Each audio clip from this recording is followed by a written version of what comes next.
Эки өлкөнүн башчыларынын жолугушуусу эки тараптуу өз ара байланыштардын бардык тармактарында достук жана ынак коңшулук мамилелерди мындан ары ыраттуу өнүктүрүү, тышкы саясаттын негизги артыкчылыктарынын бири болуп кала берет. Ошондой эле коңшу эки өлкө мамилелерди андан ары тереңдетүүдө чоң мүмкүнчүлүктөрдү ачты.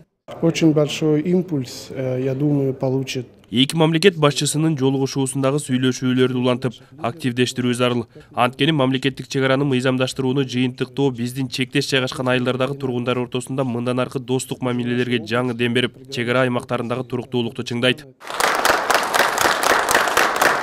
Эки өлкө башчылары сүйлөшүүлөрдүн жыйынтыгында биргелешкен билдирүү кабыл алып, ага ылайык тараптар Өзбекстан менен Кыргызстандын ортосундагы стратегиялык өнөктөштүк, достук, ынак коңшулук жана ишеним мамилелерин активдүү өнүктүрүү макулдашылды. Кыргыз-өзбек кызматташуусун жакшыртууга багытталган бир катар документтерге кол коюлду. Ошол дорожный картанын ичинде 60 доллар кирген. Жалпы суммасы 550 миллион доллар болуп атат да. Негизги багыттар бул айыл чарба, бул кайра иштетүү, анан өнөр жай.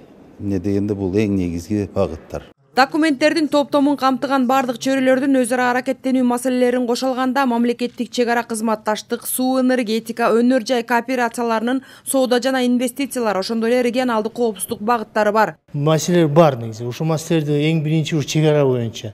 Анан биздин президент айтып келе, мен ошо Өзбекстан өлкө башы менен сүйлөштүк, экөөбүз жакшы сүйлөштүк.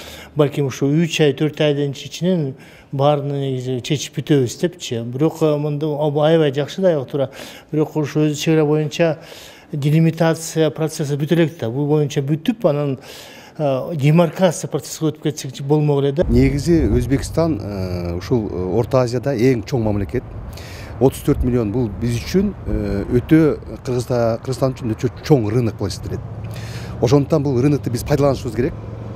Албетте бул кол коюлган келишимдердин бардыгы абдан жакшы. Эми бул кийинки биздин кадамыбыз бул ушу келишимдер ишке ашуусу кандай болот.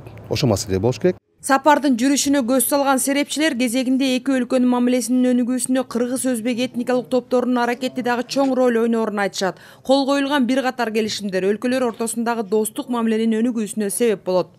Айжан Омолдошова, Чыңгыз Жумагулов, Ала Тоо 24.